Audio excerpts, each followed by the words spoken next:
de gravidade segundo a teoria da relatividade de Einstein. Eu vou começar por mostrar um efeito que distingue a gravidade de todas as outras interações que nós conhecemos. Eu vou fazer esta experiência. E o resultado eu vou marcar a escolha. Aquela zona chega muito primeiro ao chão da bola. Não é? A gente sabe. Vocês sabem bem a razão pela qual isto acontece. Não tem nada a ver com o peso da folha e o facto de ela ser mais leve do que a bola. Agora enrolei exatamente a mesma folha numa bola, como vem, caem praticamente as duas ao mesmo tempo. Porquê? O que estava a fazer a diferença era a resistência do ar. Se nós tirarmos o ar, por exemplo na Lua ou no ar atmosférico, o que acontece aqui, isto é uma experiência que foi feita numa das missões ao Polo, o astronauta segurou um martelo e uma pena e levou os dois à mesma altura. Estão a ver? Caíram os dois ao mesmo tempo. É uma pena, uma pena. Foi num estúdio, não é? Estão a ver? Chegaram os dois ao mesmo tempo. Mostra que não. Porquê? No campo gravítico, em primeira aproximação, todos os corpos que tenham a mesma posição e velocidade inicial vão seguir a mesma trajetória. Ora, isto não acontece. Ok. Isto não acontece com mais nenhuma das forças que nós conhecemos. Nós conhecemos as forças das leis de Newton. Normalmente, quando temos mais massa, temos mais aceleração, menos aceleração, quando temos mais força, temos mais aceleração. Por exemplo, no campo magnético, por causa da força magnética. Estão a ver? Isto é uma experiência que podem fazer em casa, larguei vários corpos no campo magnético do ímã. Estão a ver? Todos tiveram tempos de queda diferentes, todos seguiram trajetórias também diferentes. Okay? Mas, olha, desculpa, está uma caixa fechada, foi largada de um avião, por exemplo. Está em queda livre, no campo gravítico da Terra. Ora, o observador lá dentro, ele não vai sentir força nenhuma. E como está tudo a cair com a mesma aceleração, ele não vai ver nada a cair. Na verdade, ele vai ver os objetos todos a flutuar como se estivesse no espaço. Estão a ver? Isto é o que acontece nos voos de gravidade zero, voos parabólicos. Estão a ver? Portanto, temos um avião, sobe, desliga os motores, fica em queda livre e desaparece a gravidade dentro do avião. Estão a ver? Ficou a flutuar como se estivessem no espaço. Isto agora já são imagens do espaço mesmo, da missão arqueológica, que foram à Lua.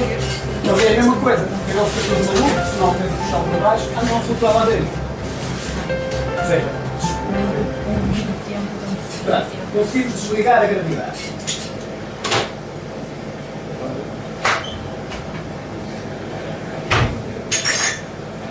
E agora vamos considerar ainda esta situação aqui, que é, a caixa está no espaço, mas agora ela vai estar acelerada, com uma aceleração igual à aceleração da gravidade.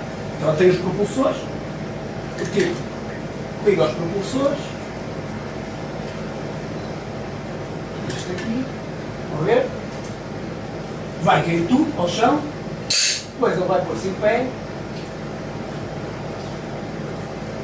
vai deixar cair um objeto, o que é que ele vai ver? Vai ver o objeto a cair com a mesma aceleração que ele teria com o campo gravítico terrestre. Na verdade, se ele se puser em cima de uma balança, ele também vai medir o mesmo peso que mediria na Terra. No entanto, nós sabemos que não há nenhuma força a puxá-lo para baixo nem a fazer os objetos caírem. A única força aqui que está em jogo é que os propulsores exercem no chão do elevador, empurrando o elevador para cima.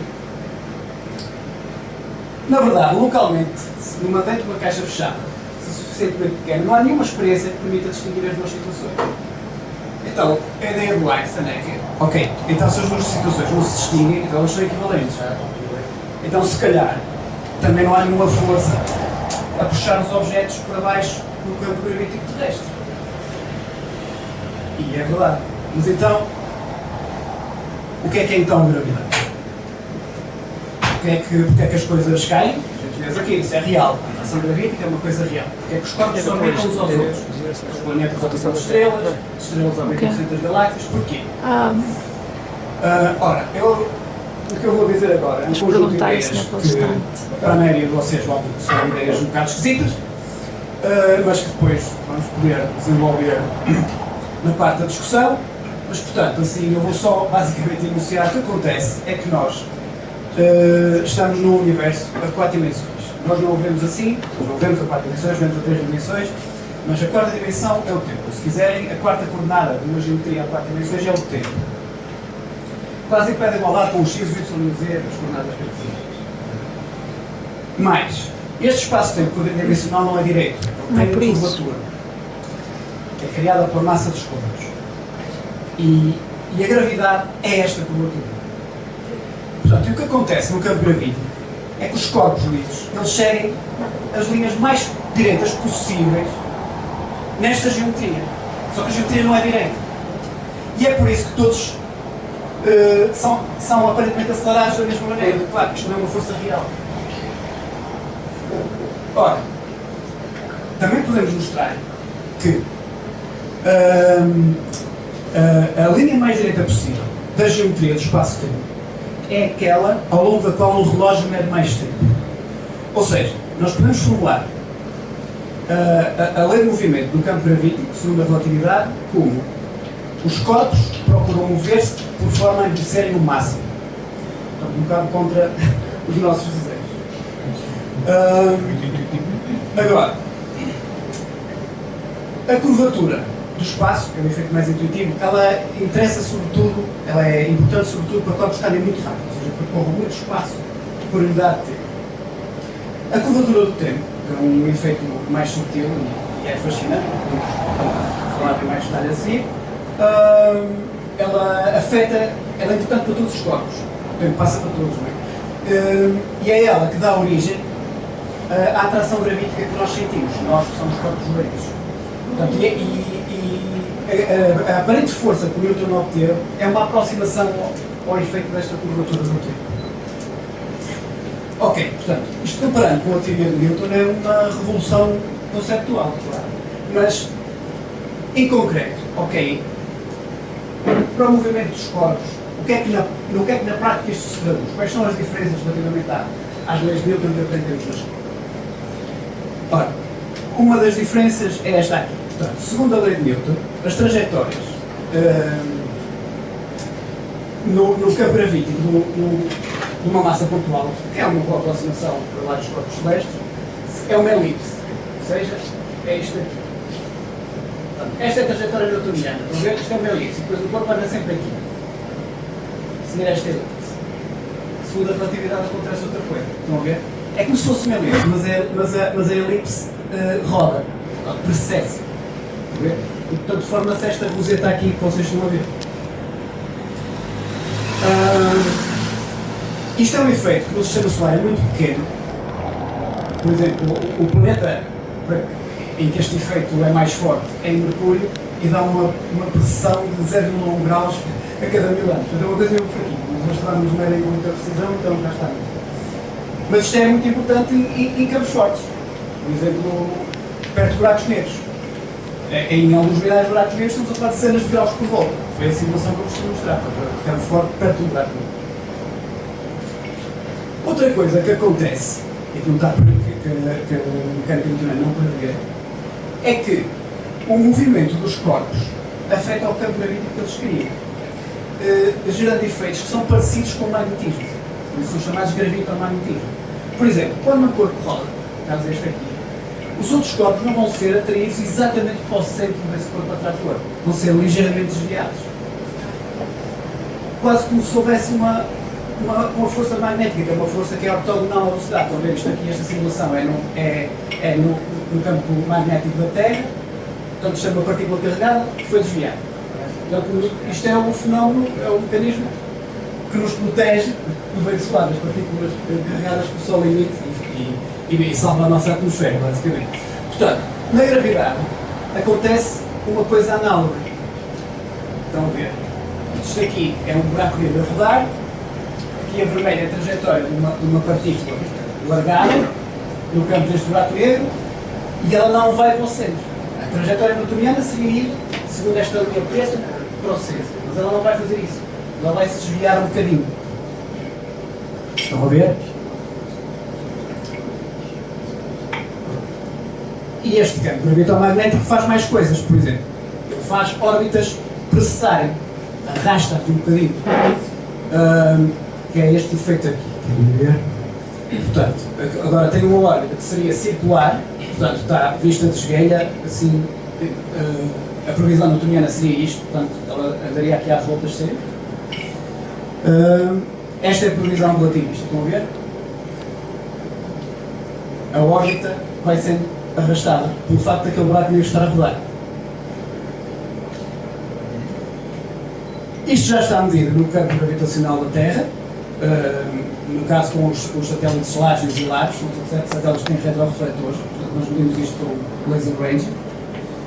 É um efeito pequeno, portanto são 2 metros por ano, em órbitas de 12 mil km.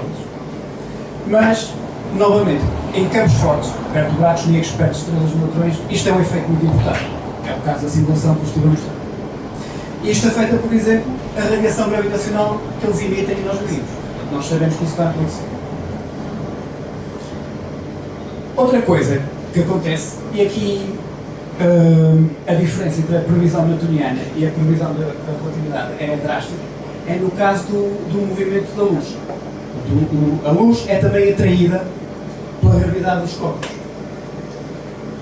Mas o desvio, portanto, isso faz com que a luz, quando passa perto do corpo de grande massa, seja desviada. Mas o desvio previsto pela relatividade, e que a experiência confirma, é o dobro da previsão newtoniana. Porquê? Porque a luz anda tanto no tempo como no espaço. Basicamente, portanto, para a luz, a curvatura do espaço é muito importante. E a mecânica, a lei da atração universal newtoniana, basicamente é uma aproximação da curvatura do tempo. Eles aqui estão os dois, mais ou menos com o mesmo peso. Por isso há um fator de 2, diferença das duas previsões. Isto dá origem a lentes gravitacionais. Que é isto aqui. Portanto, aqui, isto é a lente simular a lente gravitacional de um buraco negro. Portanto, estão a ver? À medida que eu mexo aqui o buraco negro, anda aqui um buraco negro a passear pelo céu. Estão a ver? E a posição dos outros objetos altera-se. Portanto, eles ficam em posições aparentes diferentes das suas posições reais. Portanto, vejam agora, eu vou com este buraco negro ali para perto daquela galáxia amarela pequenita ali, estão a ver? A posição dela está a mudar à medida que este buraco negro se mexe, a posição aparente. E agora já são duas, ela é só uma, já vemos uma imagem dupla, estão a ver? E quando eu alinho isto, portanto, quando ponho o buraco negro entre mim e a galáxia, forma-se este anel gigante no céu, o chamado anel de Einstein. Estão a ver? A magnificação. Uma galáxia que era pequenina, não se tem previsão, passa a ser vista como um anel gigante no céu. Claro, são miragens, é criado por um efeito gravitacional do campo gravítico. Portanto, isto também já está medido. A variação de posição aparente foi logo o primeiro grande teste à relatividade geral. O primeiro grande triunfo da relatividade geral. Mediu-se no campo gravitacional do Sol. Isto consegue-se ver como um eclipse. Okay? Os anéis de Einstein também já os vimos. Vemos através das imagens captadas pelos telescópios espaciais. O Hubble e o James Webb. Portanto, estão a ver. Esta coisa aqui, aquela ferradura ali, isto não está lá. Isto na verdade é uma galáxia que está por trás daquela galáxia amarela. E o que nós estamos a ver é aquela miragem, que é o anel de Einstein, criado pelo efeito de lente gravitacional da galáxia amarela. E este anel, quase perfeito, aqui ao lado é a mesma coisa. Não está lá anel nenhum, isto é uma galáxia que está por trás ali da galáxia amarela que está a fazer doer. Aqui temos uma imagem dupla, portanto, parecem dois quasares, mas não são. É apenas um quasar que está por trás daquele quasar ali que está a fazer de lente gravitacional. E aqui temos os arcos que estão a ver, estes riscos aqui que parecem umas minhocas, também não está nada lá. É uma galáxia que está por trás daquele conjunto de galáxias ali muito luminoso que está a fazer lente gravitacional. Outro efeito, que também não está na mecânica newtoniana, e este é um bocadinho diferente dos outros, é o seguinte: o estado de rotação do corpo terrestre, portanto, aquilo que é atraído, afeta a atração gravítica. Ou seja, o que eu estou a dizer é que um peão, imaginem um peão, o peso dele vai ser diferente nestas três situações aqui. Quando ele está parado, quando ele está a rodar numa direção, quando ele está a rodar na outra. E esta aqui é uma força real mesmo. Esta é uma força em que faz com que o corpo não siga a linha mais direita possível. Uma força de acoplamento do supino à curvatura. Mas, mais uma vez, é parecida com efeitos do magnetismo. Portanto, isto é parecido com o que acontece na interação entre dois ímãs. Estão a ver? Dependendo da posição relativa deles, da orientação deles, a interação pode ser atrativa ou pode ser repulsiva. Ok, portanto, sim, sumarizando. O que é que a relatividade consegue fazer e onde é que ela funciona? Bem, ela explica bem todos os movimentos no sistema solar. Desde os corpos lentos, que são os planetas, as sondas que mandamos para o espaço, essas coisas, como o regime de altas velocidades, no caso extremo, a velocidade máxima que existe, a velocidade da luz. Portanto, bate tudo certo com a previsão da relatividade. O regime de campo forte, coisas que nós vemos acontecer no universo, os binários de buracos negros de estrelas de neutrões, binários de estrelas de neutrões, essas coisas, a radiação gravitacional que eles emitem, a teoria funciona muito bem, bate tudo certo. Onde é que isto já não corre tão bem? Em escalas maiores, à escala galáctica, por exemplo, o movimento das estrelas nas galáxias e a potência das lentes gravitacionais criadas por galáxias, não as conseguimos explicar só com a matéria que vemos nas galáxias. Portanto, o que se conjetura é que deverá haver um halo de matéria escura a envolver as galáxias. A matéria escura é algo que não sabemos o que é, uma coisa estranha, mas que forneceria a atração gravítica necessária para sustentar as curvas de rotação das galáxias e as lentes gravitacionais, a potência das lentes gravitacionais das galáxias. Mas também o movimento das galáxias, umas em relação às outras, também não sabemos, também é um problema. Porque a expansão do universo é acelerada. Então como é que isto pode ser, se a gravidade é atrativa? Então, a hipótese é que deverá haver outra coisa estranha, que se chama energia escura, não sabemos o que é. É escura, não sabemos o que é. Mas que teria uma pressão negativa, e essa pressão negativa é que aceleraria a expansão do universo. E o problema é que a quantidade destas coisas que é preciso para a teoria estar certa é brutal. Estamos a falar de que apenas 4% do universo seria aquilo que vemos, a matéria que conhecemos, que sabemos que existe. E os outros 96% seriam estas duas coisas que não sabemos o que são. Ou, também temos de pôr outra hipótese, que é que poderemos estar também a ver um limite de validade da teoria. Ou seja, a teoria explica muito bem o sistema solar, mas pode acontecer que ela não funcione que ela quer em escalas maiores. Da mesma maneira que a teoria de Newton era muito boa para a maioria dos planetas, mas em Mercúrio já vemos que ela não é a melhor descrição da gravidade. Pronto, e eu vou ficar por aqui e agora podemos discutir cada uma destas coisas, se quiser. Muito obrigado pela vossa atenção.